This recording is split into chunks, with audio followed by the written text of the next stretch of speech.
Hello guys! Ipakita ko sa inyo guys ang kaganapan namin dito sa aming reunion na nag-held dito sa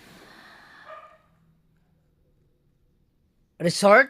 So ito guys, tingnan nyo ang preparasyon, oh. Ang ganda, oh. Oh, tingnan mo, marami ang nag-a-attend dito guys. Dito lang kami. So ngayon ipakita ko sa inyo ang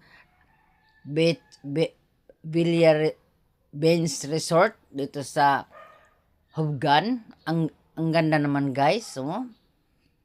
Nirintahan lang ito ng aming host. Exclusive dito kami ngayon mag-celebrar ng Kaya sa Clan reunion.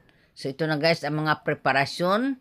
Marami nang dumadating na galing sa iba't ibang lugar na mga cousins, relatives sa Kaya sa Clan.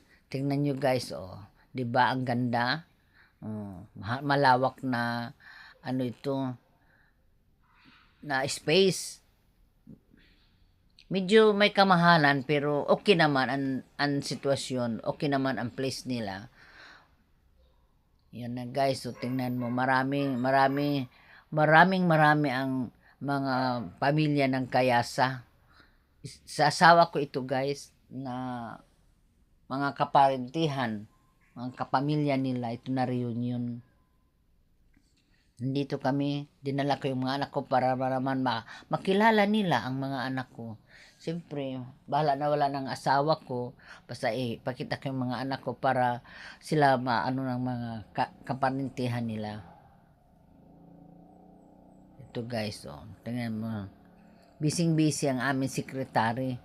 Oh, kami pa dito naka-aabot. So, ipakita ko sa inyo, ito lahat, o tatingnan mo guys, o, malawak, o, mayroon naman room for the girls, room for the boys, pwede kayo tumatulog. So, dito na, pinili ito ng host namin para pwede raw hindi umuwi, kasi malayo ito, malayo. At ito, umpisa na ang aming program. Mayroon ng speech. Nag-accept niya ang susunod na mga gagawin sa reunion. Ito guys, so diba ang lawak naman.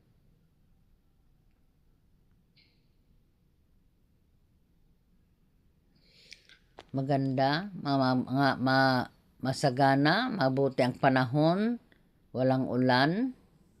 Kaya happy. Ito guys. Ito naman ang aming auditors. May hiniling sa akin. Pagbigyan naman. Diba?